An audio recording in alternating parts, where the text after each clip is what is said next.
ముందు ముందు ముందు సార్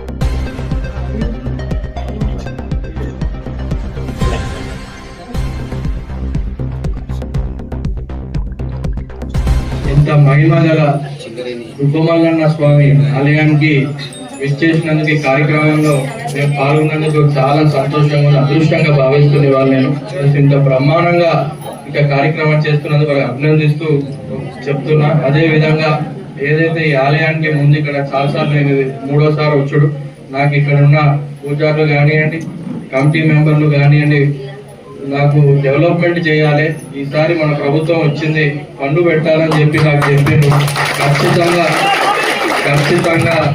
ఖచ్చితంగా ప్రభుత్వం నుంచి ఫండ్ తీసుకొచ్చి గుడిని మంచిగా డెవలప్ చేసి ఇక్కడ భక్తులకి ఎటువంటి అసౌకర్యం కలగకుండా అన్ని వసతులు కలిగేటట్టు ప్రభుత్వం చేస్తుందని ఒకసారి నేను తెలియజేస్తూ ఆలయాలకు పెద్దపీట వేస్తుంది. మొన్నటికొన్న వెమ్లవాడ దేవస్థానానికి మన ముఖ్యమంత్రి గారు క్యాబినెట్ వచ్చి 100 కోట్ల నిధులు ఇచ్చిపోయారు. ఖచ్చితంగా ఇక్కడ మన నియోజకవర్గంలో దుబ్బమల్లన్న కానివ్వండి, ముఖ్యంగా మన రామాలయం కానివ్వండి, ఇవన్నిటికీ మంచిగా ఫండ్ తెప్పించుకొని అభివృద్ధి చేసి అక్కడ రాముడు, ఇక్కడ మల్లికార్జున స్వామి, ఇక్కడ భక్తులు మనందరికీ కోరుకున్న కోరికలు తీర్చి ఇంట్లో సుఖ సంతోషాలు ఉండాలని మరొక్కసారి ఆ దేవుని నేను వేడుకుంటూ నాకు ఇంత మంచి చక్కని అవకాశం ఇచ్చినందుకు ప్రతి ఒక్కరికి పేరు పేరున నమస్కారం, ధన్యవాదాలు తెలియజేస్తాను.